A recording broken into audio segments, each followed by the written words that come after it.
Bonjour à tous, j'espère que vous allez bien. On se retrouve aujourd'hui, on est déjà à la ronde 5 de cet Open de Cannes en catégorie des moins de 1900 Elo. Et avec la victoire sur la dernière ronde de Nikita Maltsev, on a donc 4 points sur 5 avec une seule défaite à la deuxième ronde. Donc je joue aujourd'hui contre Jacques Bénéfice, un joueur expérimenté, un joueur qui a environ 1780 Elo feed, et j'ai les noirs et il commence avec E4. Donc on va pouvoir jouer une sicilienne et voir ce qu'il répond par rapport à cette sicilienne. Est-ce qu'il rentre dedans? Est-ce qu'il joue une anti-sicilienne? La réponse c'est cavalier F3, donc il a l'air de partir pour jouer avec D4 et donc d'ouvrir cette sicilienne. Je joue avec D6, il joue avec D4. Parfait. Donc pion prend, cavalier prend, ici cavalier F6. J'attaque le pion. Le coup naturel, c'est de le défendre avec le cavalier. C'est ce qu'il fait, cavalier C3 et je joue G6. Et dans cette position, mon adversaire qui réfléchit déjà énormément de temps, j'ai plus la feuille de partie, mais de souvenir, il prend au moins 5 à 10 minutes pour jouer un coup ici. Donc ça me paraît bizarre parce que pour un joueur aussi expérimenté que lui, de son niveau, normalement voilà, le coup il est assez connu. En tout cas, si on veut jouer avec le grand roc, on va jouer fou E3. À moins qu'il hésite entre justement deux setups qu'il a peut-être l'habitude d'affectionner, mais à ce niveau-là, normalement, le répertoire d'ouverture, on le connaît, la théorie, il la connaît encore, donc ça m'a surpris un petit peu pour au final jouer fou E3, ce qui est le coup logique. Je joue fou G7, il joue fou C4, je petit roc, et là encore il passe beaucoup de temps, c'est-à-dire qu'on est dans cette position qui est encore très théorique et qui peut continuer encore, hein, dame F3, dame D2, grand roc. Et il a déjà dépensé plus de 15 à 20 minutes. Donc bon, moi ça me fait un petit avantage de temps. Pourquoi pas. Et dans cette position, il joue F3. Je joue cavalier C6. Je m'attends donc à dame D2. Le coup encore la théorie, hein, on est dans un dragon. Dame D2, c'est le cas. Et comme il a joué le setup avec fou C4, il m'empêche de faire la poussée D5. S'il joue pas avec fou C4 et qu'il joue F3, que je joue petit roc, dame D2, cavalier C6, grand roc, je peux jouer D5 ici tout de suite, la poussée thématique, mais les joueurs qui jouent avec fou C4 contrôlent la poussée D5, et alors à ce moment-là, il faut jouer avec un autre setup. Il y en a plusieurs. Moi, je joue avec fou D7, tour C8, en tout cas pour le moment. Donc c'est la partie. C'est pour ça que ici, je joue fou D7. Et c'est là le premier coup qui me surprend, qui n'est pas grand roc, mais qui est ici cavalier E2. Alors qui, pour moi, n'est pas un coup que je connais. Alors en général, je comprends, la prise du cavalier n'est pas très bonne ici pour les blancs. Peut-être qu'ils peuvent jouer avec cavalier B3, mais c'est un peu la place du fou. Et donc ce cavalier, au final, il veut pas que je l'échange. Alors peut-être qu'il veut pas que moi j'aille plus loin dans la théorie, parce que peut-être qu'il le voit que je suis à l'aise pour l'instant, que je défile les coups, et à ce moment-là, il veut peut-être faire juste un coup qui permet de sortir de la théorie. Puisque c'est vrai que après grand roc, tour C8, fou B3, bah, je vais initier l'échange ici et je continue à jouer dans des plans que je connais, théoriquement aussi. Donc peut-être qu'il a voulu changer, dans tous les cas, cavalier E2, et premier moment de réflexion pour moi, qui suis initié sur la sicilienne, c'est simplement la deuxième en tout cas partie que je fais sur la sicilienne à cet Open de Cannes, et puis j'ai repris à cet Open de Cannes la sicilienne. Je l'avais joué juste les 2-3 parties il y a quelques années. Donc j'ai extrêmement peu d'expérience sur cette sicilienne. J'ai juste bien travaillé la théorie, mais j'ai encore un manque de compréhension flagrant sur ces positions. Alors le cavalier qui s'échange, soit, est-ce qu'il va grand roc? Est-ce que mon coup tour C8 est toujours un bon coup qui va forcer fou B3 de toute façon? C'est ce que je me dis. La différence, c'est que je ne pourrais pas faire cet échange qui me permettra de jouer B5 à tempo, protégé par le fou, puisque je n'ai rien à prendre ici. Donc il faudrait que je joue peut-être avec autre chose qu'avec B5. Peut-être avec A6, B5, peut-être tour B8 et B5. Dans tous les cas, j'ai choisi de continuer avec tour C8, un coup qui ne peut pas faire de mal. Je mets la tour sur ma colonne semi-ouverte en vis-à-vis de son fou. Il joue ici fou B3. Et ok, donc au lieu d'avoir la même position où il a grand roc et le cavalier en D4, il a pas roqué et il a le cavalier en E2. Donc qu'est-ce que je fais? Est-ce que je commence à attaquer tout de suite? C'est ce que je me demande. Est-ce que j'attaque alors qu'il n'a pas encore roqué? Ou est-ce que je fais des petits coups d'attente et j'attends qu'il roque pour pouvoir vraiment envoyer la sauce? Ici, qu'est-ce que je peux faire? Je regarde peut-être des coups comme cavalier A5. Ça ouvre mon fou, ça ouvre ma tour, ça tape le fou. Cavalier A5 me plaît pas mal. Je me dis peut-être un coup comme A6, c'est peut-être plus raisonnable. Ça prépare B5. Et puis ça mange pas de pain. De toute façon, je ne vais pas pouvoir jouer B5 en une fois, donc il va falloir que je l'appuie de toute façon.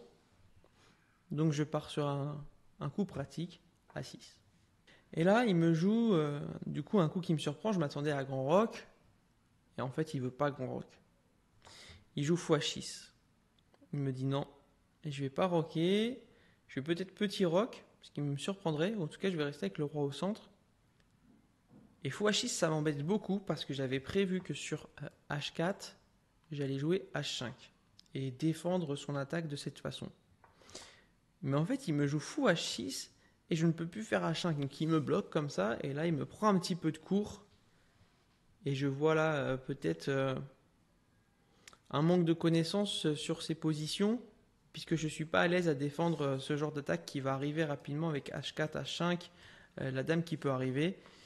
Et je me sens pas du tout confortable dans cette position. Et je me dis surtout que moi, si j'attaque, pour l'instant, je vois pas ce que j'attaque. J'attaque pas en tout cas de roi. Et donc, je suis pas très à l'aise. Je pars pour B5. Je vais essayer quand même de déstabiliser ce cavalier. Peut-être ensuite de jouer un coup comme cavalier A5. Et de taper sur la colonne C. Et là, il joue A3. Il veut empêcher que je puisse peut-être déstabiliser son roc avec justement B4 et A5 à venir. Mais là, il y a un coup qui me paraît fort. Il y a un coup qui me paraît fort à ce moment-là. C'est le coup que j'avais tout à l'heure envisagé, cavalier A5. J'attaque le fou. Et maintenant, je menace en le prenant de vraiment déstructurer sa structure de pion. Donc sur cavalier A5, il serait forcé de faire fou A2. Et même sur cavalier A5... S'il prend le fou ici, peut-être que je peux prendre le fou. S'il prend la tour, j'attaque la dame. Donc en fait, sur cavalier A5, il ne peut pas prendre le fou. Ou alors je prends le fou, il prend, et ensuite je reprends et j'ai quand même réussi à abîmer sa structure. Donc sur cavalier A5, je me dis, bon, il va jouer fou A2. Et je sais que dans la sicilienne, le cavalier, il est bien en C4. Il est bien en C4 parce qu'il tape des cases qui sont très gênantes dans le camp adverse. Et lorsqu'il y a une prise, on peut reprendre de la tour, et comme ça, on va pouvoir doubler les tours et mettre encore une pression sur cette colonne qui est semi-ouverte. Alors je me dis cavalier A5, fou A2, c'est la partie, et cavalier C4. J'attaque la dame, il va forcément devoir reprendre avec son fou, et je vais pouvoir prendre de la tour. Et ça résout un autre problème que j'avais, c'est que je voulais faire jouer ce fou, qui ici au final n'est pas très utile. Mais un coup comme fou E6 me gênait parce qu'il y avait l'échange de fou. Maintenant, sur fou prend, tour prend, je vais pouvoir peut-être jouer fou E6. Et ce fou qui va pouvoir maintenant contrôler la diagonale. Et toutes mes pièces qui vont sortir. Peut-être dame C7, dame B6, dame A5. Et l'autre tour qui arrive en jeu. Je suis plutôt content. Je pense que A3, ça a été peut-être une imprécision par rapport à ça. En tout cas, c'est ce que je me dis pendant la partie. On verra à l'analyse ce qui était bon ou non. Et là, il me joue H4. Alors, H4, ça va vite. H4, ça va vite et ça me fait peur. Peut-être trop peur. Je ne sais pas trop comment continuer. En fait, il va faire H5. Si je fais cavalier prend. Et qu'il fait G4, le cavalier doit repartir. Fou prend, roi prend. Dame H6. Échec, roi bouge. Il suffit que ce cavalier parte et je suis quasiment mat. Et peut-être justement G5. Peut-être que je vois des fantômes, mais en tout cas ça me fait extrêmement peur. Je vois des choses comme ça, par exemple. Ce genre de choses.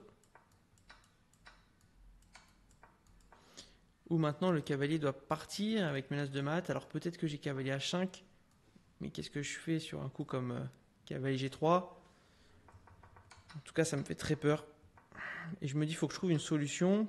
Et si je prends pas ici ce pion avec le cavalier, pareil, d'accord, ça me laisse un coup, mais cette position me fait autant peur au final. Peut-être qu'il met un peu plus de temps à chasser mon cavalier. Et en fait, je suis parti peut-être sur un plan un peu trop défensif ici.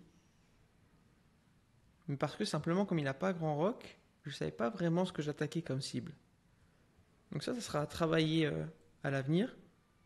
Et du coup, sur H4, j'ai joué Dame C8 avec une idée qui, sur le moment, je la trouve intéressante. Sur le moment, je la trouve intéressante. Elle n'est pas validée par l'ordinateur, mais je pense que peut-être humainement intéressante. Dame C8, je double sur la colonne C et je viens contrôler encore mieux cette diagonale. Et l'idée, c'était que sur G4, qui va aider la poussée H5, je sacrifie une pièce, cavalier prend, fou prend contre deux pions, que je joue fou H5, et qu'au final j'arrive à stabiliser son attaque. Voilà, c'est ce que je me dis dans la partie, je ne sais pas ce que ça vaut, mais je me dis, je vais sacrifier une pièce contre deux pions, il ne pourra plus m'attaquer avec ses pions, et puis moi en fait avec A6, B5, cette tour qui est déjà là, la dame qui va réavancer l'autre tour, et ce fou qui est très très fort, mais je vais trouver du jeu. En plus son roi est au centre. Ok, moi je pars pour ce plan. Il joue G4, je fais cavalier prend, il fait pion prend, je fais fou prend. Il prend mon fou, donc je dois le reprendre. Et il grand roc à ce moment-là. Ok, donc j'ai une pièce de moins. Mais maintenant j'ai une cible. J'ai des pions qui sont avancés. J'ai plus mon fou de case noire malheureusement, mais j'ai le fou de case blanche. Et c'est le deuxième tour qui peut intervenir. Et surtout, je trouve qu'il a beaucoup moins d'attaque. Je vais pouvoir jouer H5 et essayer complètement de bloquer son attaque. Ou fou H5. Je me dis, bon, on va jouer cette partie. Dame C5. Dame C5, je laisse le passage à l'autre tour. Et j'aide la poussée B4. Sur pion prend, je pourrais faire dame prend. Et peut-être ici tour B8. Et voilà, là j'arrive à agencer mes pièces comme il le faut sur son roi. Et il ne peut pas réellement jouer un coup comme dame D5 pour essayer d'échanger les dames. Dans tous les cas, j'avais prévu ici dame E3. Échec. Et s'il défend avec la dame, qu'est-ce que j'ai d'ailleurs s'il défend avec la dame? Simplement, je repars peut-être. Et si j'arrive à faire un nul dans cette partie, ça va. Mais j'avais vu dame E3 échec. Je ne suis pas allé plus loin. Je me suis dit simplement que je pouvais éviter peut-être l'échange des dames comme ça. Et du coup, dans cette position, il a joué tour G1. Attaque mon fou. Là, je prends le temps de la réflexion. Je pense qu'on a tous les deux un petit peu le même temps. On doit être à 15-20 minutes tous les deux ici. Je vois qu'il prend beaucoup de temps à réfléchir. Et je crois qu'on est à 15 minutes tous les deux, c'est ça. Et je me dis, il ne faut pas que j'arrive en cette note, dans cette partie, parce que je vois prendre beaucoup de temps à réfléchir. Et moi aussi, mais je n'ai pas tant besoin que ça. Si j'arrive à creuser un écart dans la gestion du temps et avoir peut-être 10 minutes de plus que lui, peut-être qu'en Z-note, justement, vu que c'est moi qui attaque pour l'instant, je pourrais lui poser quelques problèmes et m'en sortir. Alors, on va voir que dans les prochains coups, je vais jouer plus rapidement. Ici, je ne joue pas fou H5. Parce que sur fou H5, j'ai peur de tour G5, attaque ma dame. La dame qui doit bouger. Et ici, tour prend, pion prend. Et dame échec. En tout cas, ça me fait très peur avec les pièces qui arrivent. Donc ici, je joue H5 plutôt. Maintenant, sur un coup comme tour prend, pion avance, je pourrais faire pion prend. La tour ne peut pas prendre puisque j'ai ma dame. Je me dis qu'à H5, ça protège bien, ça bloque tout. Je garde mon fou qui est intéressant ici, qui va peut-être empêcher les cases de sortie du roi. Il continue avec tour F1. Donc là, je me dis que justement, il ne sait pas trop quoi faire. Et là, je joue très vite, quasiment tempo, en 15 secondes, B4. Ça peut pas être un mauvais coup, je vais ouvrir la colonne B. Il fait pion prend, je fais dame prend. Et là, il prend 10 minutes pour jouer cavalier F4, il lui reste 4 minutes. Et moi, j'en ai 14. Donc, pari réussi. Ok, je vois que c'est un coup très intéressant puisqu'il veut jouer en fait cavalier D3, protéger le pion B2, attaquer ma dame. Il faut que j'active la dernière pièce en jeu de toute façon. Je joue encore très vite. Cavalier D3. Ici, dame A5. Peut-être pouvoir m'infiltrer ici sur la première rangée. peut-être des vis-à-vis avec la dame, des histoires de sacrifice, je sais pas, je garde mes pièces tout à l'attaque dans tous les cas. J'ai plus que 8 minutes, mais il tombe à 2 minutes en jouant Dame F2. Je m'attendais peut-être à un coup qui pouvait être joué comme B3 avec 2-3 minutes à la pendule, mais ici B3, bien sûr déjà je gagne la pièce, mais ce que j'avais vu c'était plutôt un sacrifice, dame échec, cavalier défend et tour prend, le pion qui ne peut pas reprendre, tour échec ici, je crois que c'est ça que j'avais vu, avec une menace de mat imparable, si je me trompe pas. En tout cas, il joue pas B3. Il joue ici Dame F2. Et peut-être que c'est pas la bonne stratégie, mais je me dis que je veux pas me faire avoir. Il a 2 minutes. S'il arrive à me faire des échecs et des échecs, ça va l'aider. Alors j'aurais peut-être dû continuer l'attaque, mais je suis passé un petit peu en mode défensif. Je vais analyser ça plus tard, voir si c'était le bon raisonnement. Mais ici, il me menace F7. Je le protège en jouant F6 et je lui demande de retrouver un coup. J'essaie de jouer sur cette avance de temps.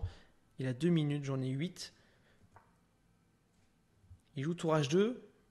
Je pense qu'il veut blinder ici la protection de la deuxième rangée. Je joue Dame C7.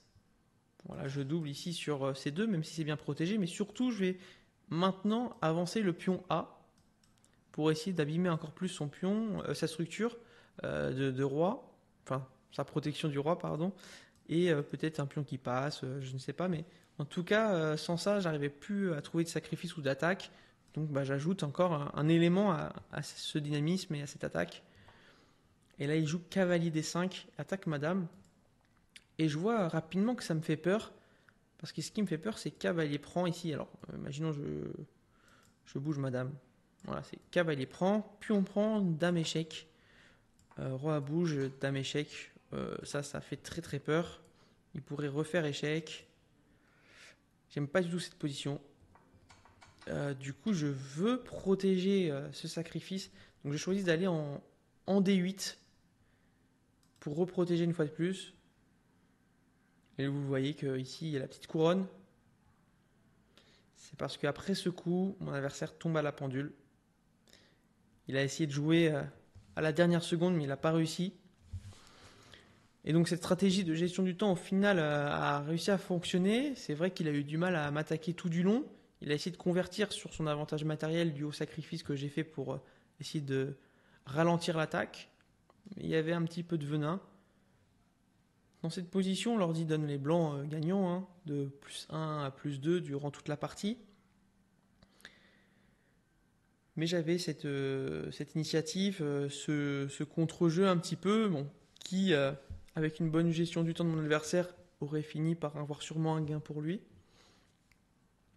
Mais dans tous les cas, je suis content de gagner cette partie. Ça me permet de l'analyser pour voir comment réagir contre un adversaire qui ne veut pas justement roquer pour les rocs opposés et qui m'attaque rapidement.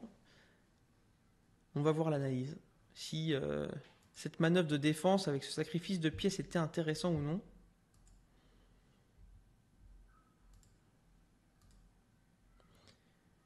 Alors, analyse de la partie, j'ai joué à 77%, il a joué à 78%, donc c'était quasiment égal tout du long.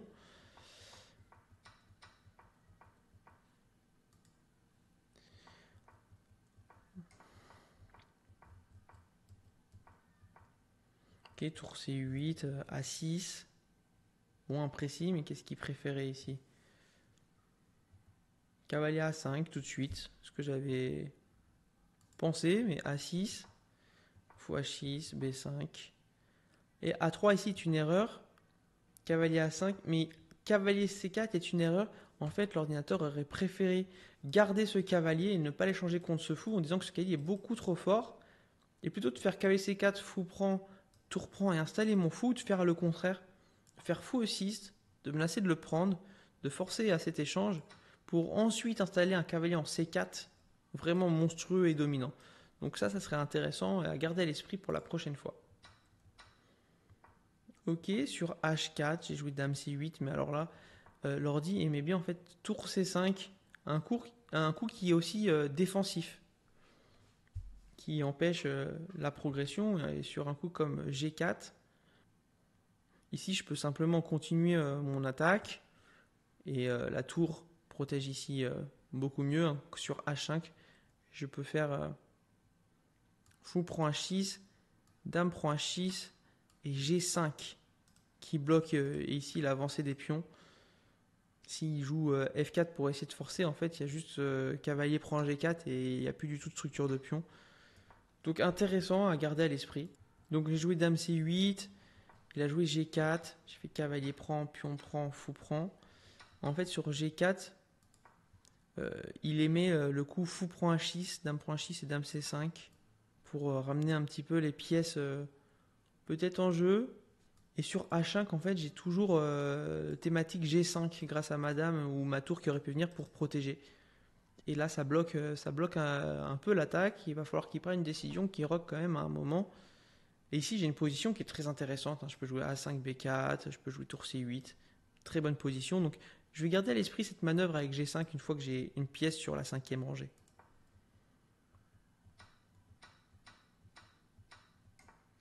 Ici, grand roc, dame C5.